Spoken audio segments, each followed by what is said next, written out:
ایک مرتبہ حضرت عمر بن عبدالعزیز نے آپ کو خط ارسال کرتے ہوئے تحریر فرمایا کہ مجھے کوئی ایسی نصیحت کیجیے جو میرے تمام امور میں معاون ثابت ہو سکے۔ جواب میں آپ نے لکھا کہ اگر اللہ تعالیٰ تمہارا معاون نہیں ہے تو پھر کسی سے بھی معاونت کی توقع ہرگز نہ رکھو۔ پھر ایک اور خط کے جواب میں آپ نے تحریر فرمایا کہ اس دن کو بہت ہی نزدیک سمجھتے رہو جس دن دنیا فنا ہو جائے گی اور صرف آخرت باقی رہے گی۔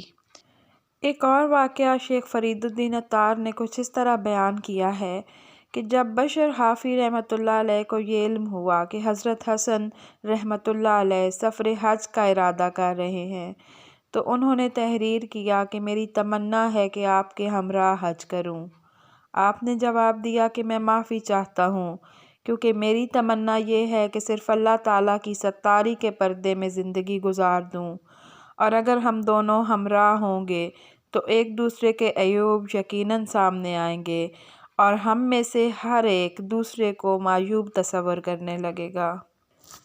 ایک مرتبہ حضرت عبداللہ رحمۃ اللہ علیہ نماز فجر کے لیے حضرت حسن بصری رحمۃ اللہ علیہ کی مسجد میں تشریف لے گئے تو اندر سے دروازہ بند تھا اور آپ مشغول دعا تھے اور کچھ لوگوں کے آمین کہنے کی صدائیں آ رہی تھیں۔ چنانچہ یہ خیال کر کے کہ شاید آپ کے ارادت مند ہوں گے باہر ہی ٹھہر گئے، اور جب صبح کو دروازہ کھلا اور انہوں نے اندر جا کے دیکھا تو آپ تنہا تھے۔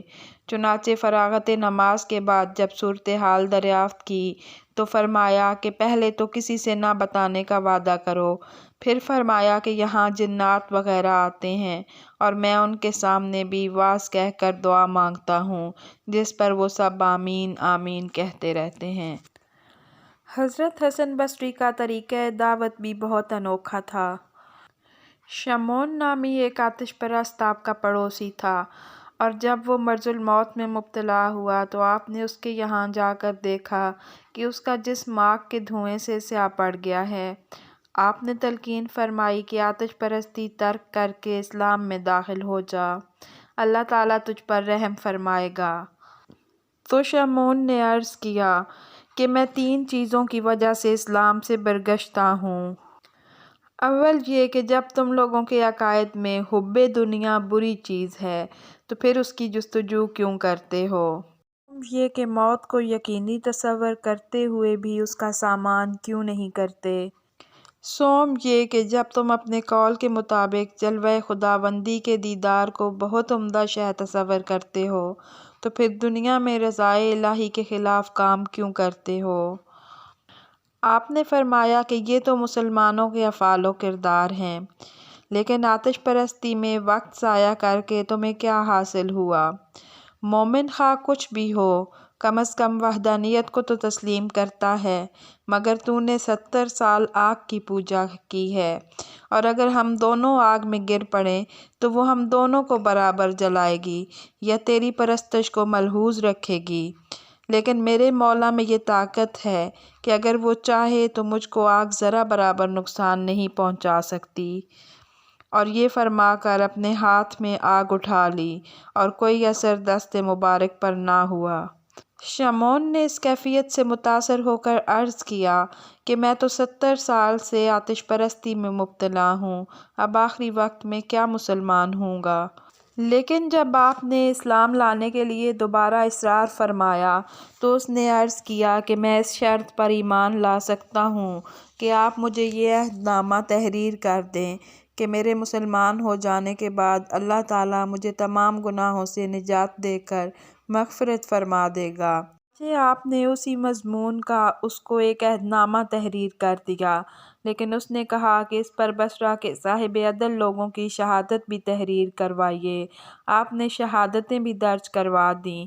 اس کے بعد شمعون صدق دل کے ساتھ مشرف با اسلام ہو گیا اور استدعا کی کہ میرے مرنے کے بعد آپ اپنے ہی ہاتھ سے غسل دے کر قبر میں اتاریں اور یہ عہد نامہ میرے ساتھ رکھ دیں تاکہ روز محشر میرے مومن ہونے کا ثبوت میرے پاس رہے۔ یہ وصیت کرتے ہوئے کلمہ شہادت پڑھتا ہوا دنیا سے رخصت ہو گیا اور آپ نے اس کی پوری وصیت پر عمل کیا، اور اسی شب خواب میں دیکھا کہ شمعون بہت قیمتی لباس اور زرعی تاج پہنے ہوئے جنت کی سیر میں مصروف ہے۔ اور جب آپ نے اس سے سوال کیا کہ کیا گزری، تو اس نے عرض کیا کہ خدا نے اپنے فضل سے میری مغفرت فرما دی، اور جو انعامات مجھ پر کیے ہیں وہ ناقابل یقین ہیں، لہٰذا اب آپ کے اوپر کوئی بار نہیں، آپ اپنا عہد نامہ واپس لے لیں کیونکہ مجھے اب اس کی حاجت نہیں۔ اور جب صبح کو آپ بیدار ہوئے تو وہ عہد نامہ آپ کے ہاتھ میں تھا۔ آپ نے اللہ تعالیٰ کا شکر ادا کرتے ہوئے فرمایا کہ اے اللہ، تیرا فضل کسی سبب کا محتاج نہیں۔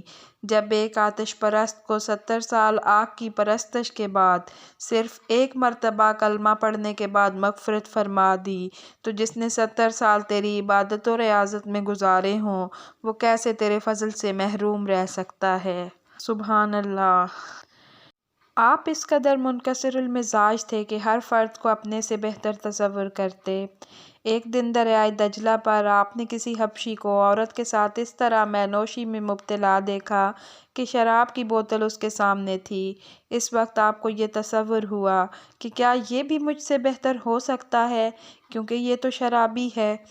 اسی دوران ایک کشتی آئی جس میں 7 افراد تھے اور وہ غرق ہو گئی۔ یہ دیکھ کر حبشی پانی میں کود گیا اور 6 افراد کو ایک ایک کر کے باہر نکالا۔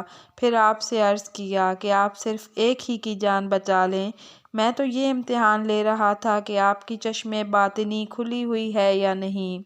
اور یہ عورت جو میرے پاس ہے یہ میری والدہ ہیں، اور اس بوتل میں سادہ پانی ہے۔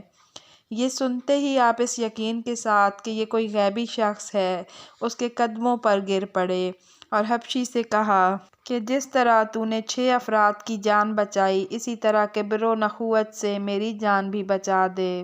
اس نے دعا کی کہ اللہ تعالیٰ آپ کو نور بصیرت عطا فرمائے، یعنی کبر و نخوت سے دور کر دے۔ چنانچہ ایسے ہی ہوا۔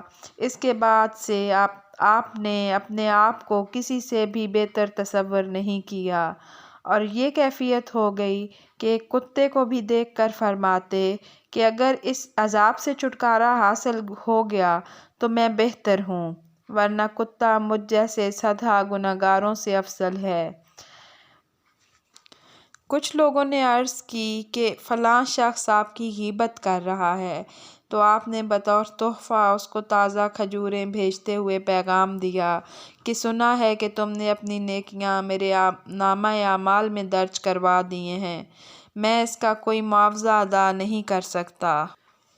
کسی نے آپ سے صبر کا مفہوم پوچھا تو فرمایا کہ صبر کی 2 قسمیں ہیں، اول ابتلاء و مصیبت پر صبر کرنا، دوم ان چیزوں سے اجتناب کرنا جن سے احتراز کرنے کا اللہ تعالیٰ نے حکم دیا ہے۔ فرمایا کرتے تھے کہ بھیڑ بکریاں انسانوں سے زیادہ باخبر ہوتی ہیں، کیونکہ چرواہے کی ایک آواز پر چرنا چھوڑ دیتی ہیں، اور انسان اپنی خواہشات کی خاطر احکام الہی کی بھی پرواہ نہیں کرتا۔ اور مزید آپ فرماتے تھے کہ صحبت بد انسان کو نیک لوگوں سے دور کر دیتی ہے۔ آپ کا ایک اور بہت خوبصورت قول ہے کہ فکر ایک ایسا آئینہ ہے جس میں نیک و بد کا مشاہدہ کیا جا سکتا ہے۔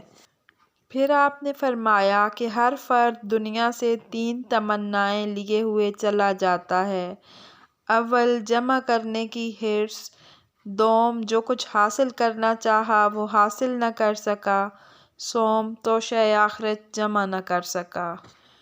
اپنے انتقال کے وقت آپ مسکراتے ہوئے فرماتے رہے کہ کون سا گناہ، کون سا گناہ، اور یہی کہتے کہتے روح پرواز کر گئی۔ پھر کسی بزرگ نے خواب میں دیکھا اور پوچھا کہ عالم نزا میں آپ کیوں مسکرا رہے تھے اور کون سا گناہ بار بار کیوں کہہ رہے تھے؟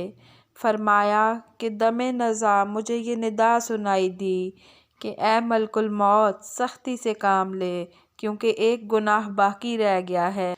چنانچہ اسی خوشی میں مسرور ہو کر میں بار بار کون سا گناہ کہہ رہا تھا۔ وفات کی شب میں کسی بزرگ نے خواب میں دیکھا کہ آسمان کے دریچے کھلے ہوئے ہیں اور ندا کی جا رہی ہے کہ حسن بصری رحمتullah علیہ اپنے مولا کے پاس حاضر ہو گئے ہیں اور اللہ تعالیٰ ان سے راضی ہے۔ یہ تھے حضرت امام خواجہ حسن بصری رحمتullah علیہ سے متعلق بہت خوبصورت حالات و واقعات۔ امید ہے آپ کو ویڈیو پسند آئی ہوگی۔ آئندہ کسی نئی ویڈیو کے ساتھ حاضر ہوں گے۔ اللہ حافظ۔ رب یسر ولا تعسر وتمم بالخیر وبک نستعین۔